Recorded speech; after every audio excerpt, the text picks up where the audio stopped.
Hey friends, welcome back to Our Vision Farm. So today I am moving the meat chickens. We've already kind of been moving them around, moving the hoop house around within the electric net fencing. But today I actually took the whole thing down and am readjusting it. They're still all in the one hoop house and I'm going to keep it like that for now. But I don't know if you can see where this the more yellowish grass. All our grass is pretty yellow right now. We haven't got rain here in Florida, but you can definitely tell where they have been at, and they've killed all the grass. So we've been kind of shifting them around. They're doing really good, but I am moving the whole thing more to this side. You can see there's a little bit more green grass over here. Moving the whole thing a little bit more to the right side so that we can fit in the second hoop house, because we got our baby turkeys.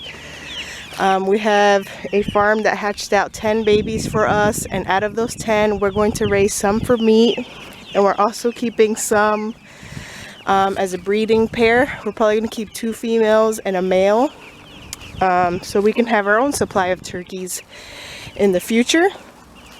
So we decided we were gonna put them in the hoop house right next to the meat chickens, since the meat chickens seem to be doing pretty good on this one hoop house, and we do have less than the 50 because we did lose a couple in the beginning. We haven't lost any more ever since I adjusted higher protein, more mealworms in their food, and I started adding vitamins to their water, so that fixed that problem.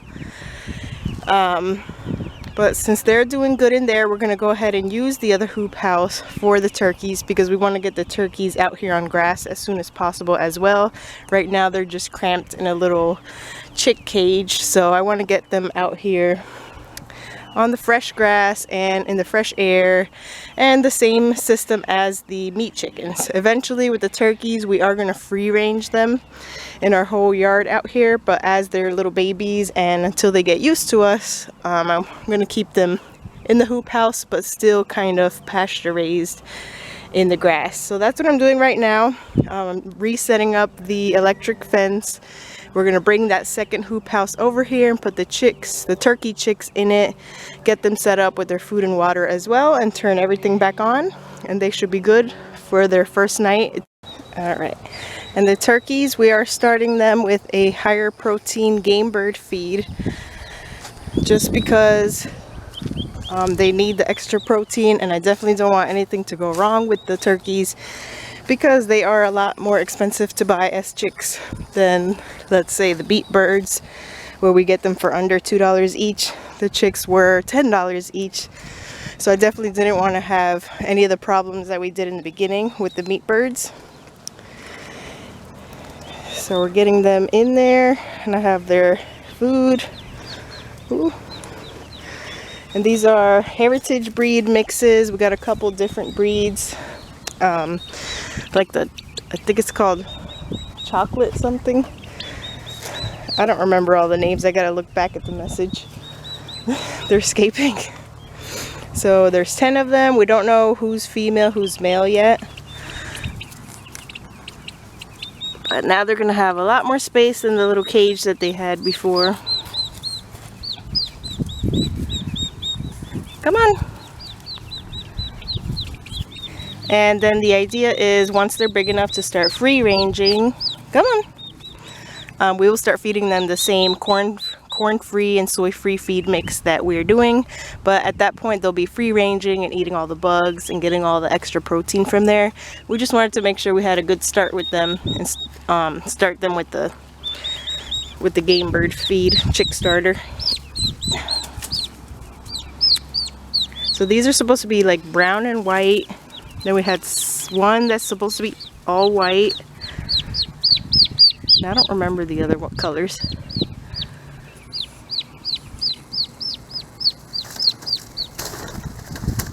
So they're going to follow the same system as the meat chickens for now. We'll move them around to fresh grass. Do you think they could fit through those little cracks over there on the ground? They're a bit smaller than the meat chickens look like right now, but they should be good.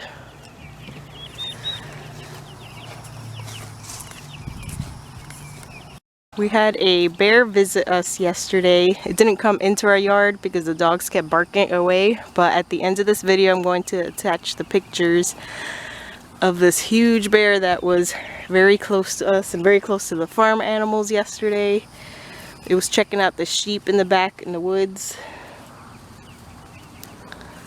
Another thing we have done in the back, I did not show you guys, but in the very back of our property, if you guys watched our video where we showed us walking to the wooded area in the back, we fenced off a part of it. We used a 330 foot long fence and fenced off a part of the wooded area back there, and we put the sheep and Buddy the cow back there so they can start clearing it out for us. And so we did that, and that's where they spend their day, just in the daytime, and at nighttime we still bring them in for the night. But that is helping keep the animals busy. They're eating all the trees and the leaves, the fern that's out there, and just clearing out the land for us. I'm not sure what we're going to do back there yet, but for now they're clearing it up.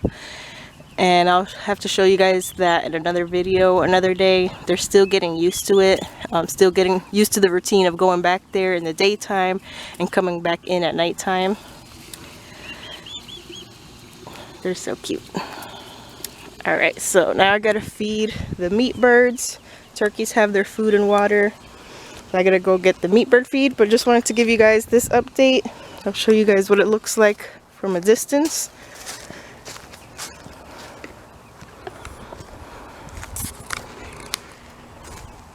So eventually we'll keep moving this to the right and to the right and to the right until we get all the way up there. So we have plenty of space to keep them on fresh, clean ground. Hopefully we get some rain soon so this could turn into more grass instead of being so patchy.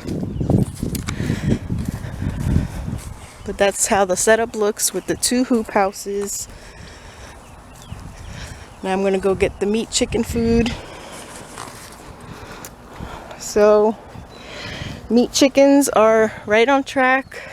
They're still growing. I have made their feed mix. I'm doing it 3 batches at a time, and I'm keeping track of it so that at the very end I can calculate how much food they went through.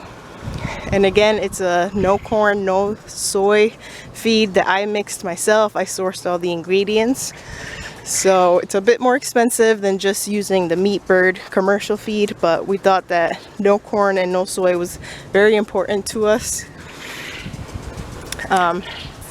So at the end I'll be able to share with you guys. Actually, our feed blend ended up being close to what you would find a no corn, no soy, non-GMO organic feed at the store, or like a specialty store like chewy.com.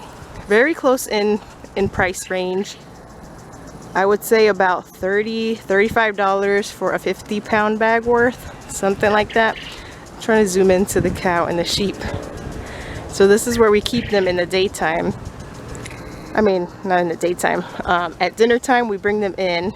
In the morning, I go to that one gate right there, open that up, and that leads them back to the forest area back there, where it's all fenced off, and we have their little water container back there, and they spend all their day eating and clearing out that land for us.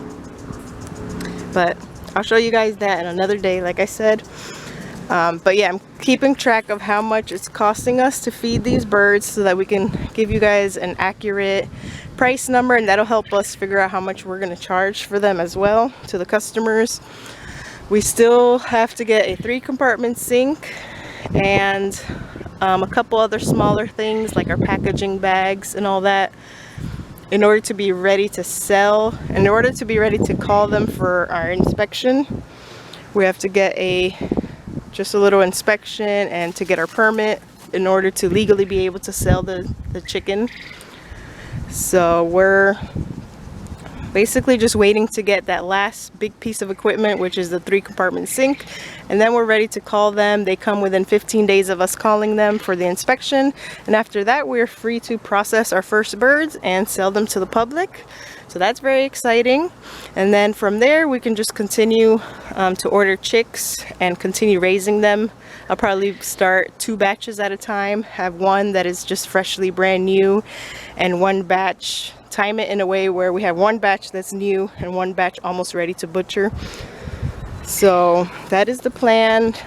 That is the progress so far. Everything is going well. I hope you guys enjoyed this video and this little update on our pasture raised poultry operation, because it's not just meat chickens. We're planning on doing the seasonal turkeys, like I said. And then I think that's pretty much it for the poultry.